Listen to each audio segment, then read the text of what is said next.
मैं इस वक्त मौजूद हूँ सरदार आमर लतीफ़ साहब के घर। ये टाउन एरिया फ़तेहपुर थक्याला में वाक़या है। मेरे दाएं जानिब सरदार आमर लतीफ़ साहब और मेरी बाएं जानिब सरदार इमरान लतीफ़ साहब हैं। आज यहाँ हम सारे लोग मौजूद हैं। सरदार आमर लतीफ़ साहब के वालिद ग्रामी सरदार मोहम्मद लतीफ़ साहब मरहूम मग़फ़ूर, जो इस फ़ानी दुनिया को छोड़कर दार आखिरत की तरफ रहलत फरमा चुके हैं, उनकी फातिहा ख़्वानी के लिए इस वक्त मौजूद हैं हमारे साथ सरदार मुजीब साहब, सरदार मोहम्मद ज़मान साहब, सरदार साजिद साहब, सरदार गफूर साहब, सरदार कामरान साहब, सरदार मोहम्मद वकास साहब और इसके अलावा दीगर अहबाब। सरदार मोहम्मद लतीफ़ साहब एक बाअखलाक इंसान, एक नेक सीरत इंसान थे।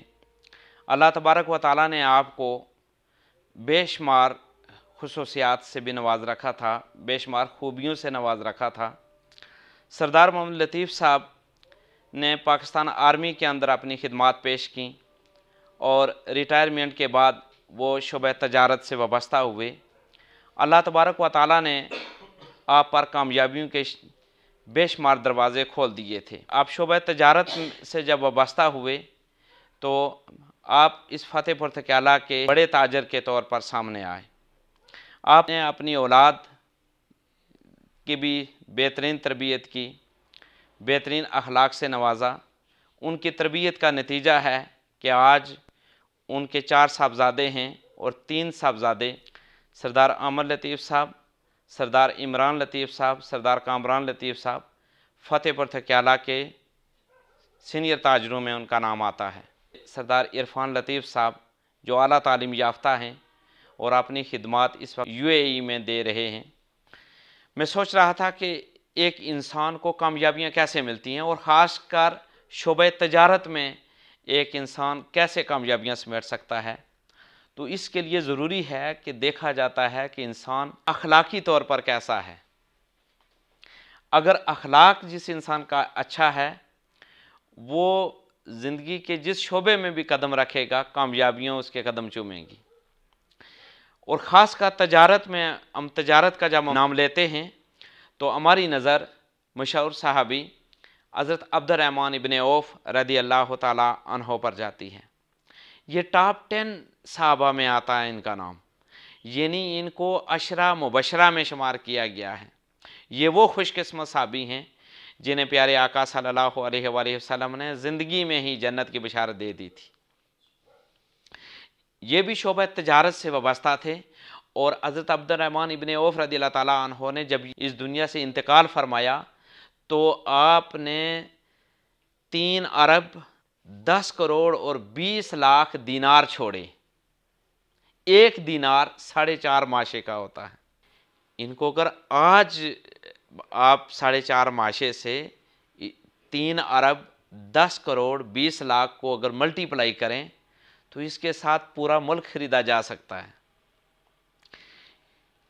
ये कौन से इस्लामी उसूल थे जिन पर यह पूरी ज़िंदगी अमल पैरा रहे? तो हमें मिलता है कि इनकी तजारत का पहला उसूल ये था कि इन्होंने कभी भी उधार नहीं खरीदा, जब भी माल खरीदा तो नकद खरीदा। दूसरा इनकी तजारत का उसूल था कि इन्होंने उधार कभी नहीं बेचा, चूँकि हमारे बहुत से दोस्त अहबाब अपनी मजबूरियों के बायस ख़रीदते भी उधार हैं और उधार जो है क्या कर बेच देते हैं, जिसकी वजह से ज़िंदगी में सुकून ख़त्म हो जाता है और वो अगर घर में भी होते हैं तब भी परेशानियां उनका पीछा नहीं छोड़ती। तीसरा उसूल हज़रत अब्दुर्रहमान इब्न औफ़ रज़ी अल्लाह तआला अन्हो का जो सारी ज़िंदगी जिस पर अमल पैरा रहे कि आपने स्टॉक नहीं किया। आप बेहतर भाव के इंतज़ार में माल को कभी जमा नहीं किया। जब भी माल आया उसको फ़ौरन फ़रोख्त कर दिया और ये नहीं सोचा कि 1 हफ़्ते के बाद इसे फ़रोख्त करूँगा या 1 महीने के बाद फ़रोख्त करूँगा तो फिर इतना मुझे मुनाफा मिलेगा। नहीं, ऐसा कभी नहीं सोचा। ये उनकी ज़िंदगी का उसूल। और चौथा उसूल आपकी तजारत का ये था कि आप जब भी अपना माल बेचते, अगर उसमें कोई ऐब होता तो उसको बयान कर देते। जो 4 उसूल हैं इन पर वो कारबंद रहे और अल्लाह ताला ने आपको बेशुमार दौलत से नवाजा।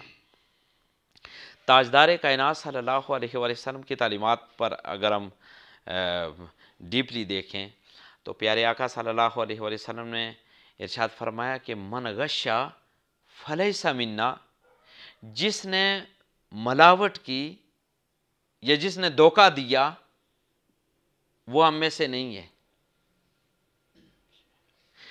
یہ نہیں فرمایا کہ جس نے نماز نہیں پڑھی وہ ہم میں سے نہیں ہے، یہ نہیں فرمایا کہ جس نے روزہ نہیں رکھا وہ ہم میں سے نہیں ہے، اگرچہ یہ بڑے گناہ ہیں،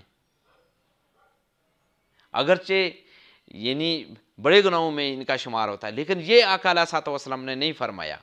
لیکن جس نے کسی دوسرے کو دھوکہ دیا، پیارے آقا صلی اللہ علیہ وآلہ وسلم نے فرمایا کہ وہ ہم میں سے نہیں ہے۔ جس کی تجارت دھوکے سے پاک ہے، جس کی تجارت مکمل سچ پر مبنی ہے، جس کی تجارت امانت داری پر ہے، وہ اس دنیا میں بھی اللہ تعالیٰ اسے کامیابیاں عطا کرے گا، اور اس دنیا کے بعد آفٹر ڈیتھ جو ہمیشہ والی زندگی ہے اللہ تعالیٰ اسے بھی کامیابیاں دے گا اس زندگی میں بھی۔ آج سردار محمد لطیف صاحب یہ دنیا چھوڑ گئے، ہمیشہ کی زندگی کی طرف لوٹ گئے، عالم برزخ کی طرف چلے گئے۔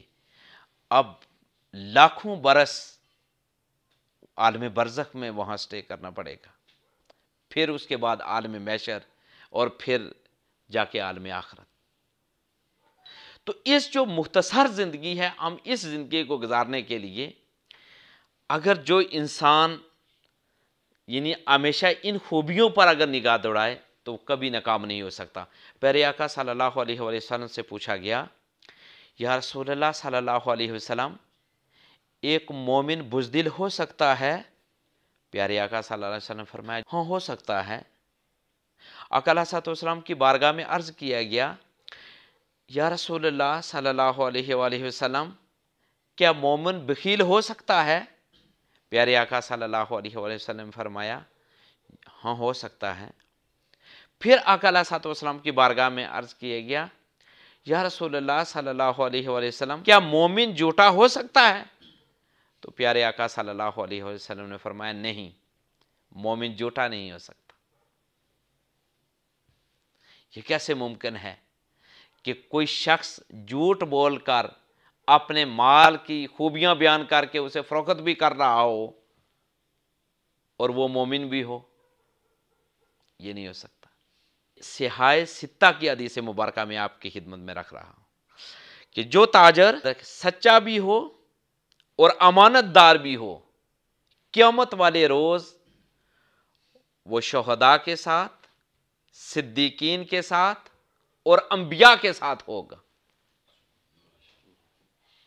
آپ دیکھ سکتے ہیں سچے اور امانت دار تاجر کی کتنی بڑی شان ہے۔